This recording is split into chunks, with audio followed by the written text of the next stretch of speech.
2 տարի առաջ է Էման նկարել իր բարեկամ Ծուր Թաթին ու հիմա շտապում է մրցանակի հետևից։ Նկարչական համահայկական մրցույթի հաղթողներից մեկն է։ Դիպլոմի հետ միասին հանձնվում է Էմային ծափարություններ մեր տաղանդավոր փոքրիկի համար։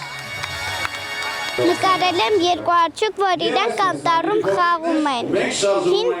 5 տարեկանում եմ Մեսսին նկարել։ Նկարչական օրն անցել է կենդանաբանական այգում ամենամյա միջոցառումը կազմակերպում են Վայրի բնության և մշակութային արժեքների պահպանման հիմնադրամն ու Վիվասել MTS-ը։ Նկարչական 9-րդ մրցույթ նախագծին մասնակցել են 5-ից 16 տարեկան ավելի քան 1500 երեխաներ։ Առաջադրանքն է եղել նկարել բնապահպանական թեմայով։ Հայաստանի բնությունը դա ամենակարևոր արժեքն է, որ այսօր երեխաներին պետքա ճիշտ մատուցել, որովհետև առանց բնության արժեքների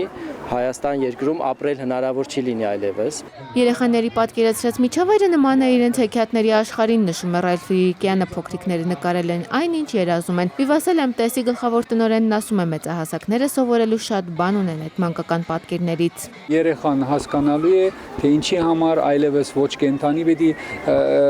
սպանի կամ սատկացնե, ոչ կանացություն պիտի հատե եւ հանի տարածքից եւ ընդհանրապես էկոլոգիական հավասարակշռությունը բահելը նշանակում է ավելի առողջ ապրուստ, ավելի առողջ կյանք ապագայում։ Համահայկական նկարչական 7-րդ եւ 8-րդ մրցույթներում մրցանակ է ստացել 24 երեխա։ 9-րդ մրցույթի հաղթողների անունները հայտնի կդառնան հոկտեմբերին Արևորթի միջազգային բնապահպանական կինոփառատոնի ժամանակ։ Անի Հակոբյան, ժամը լրատվական։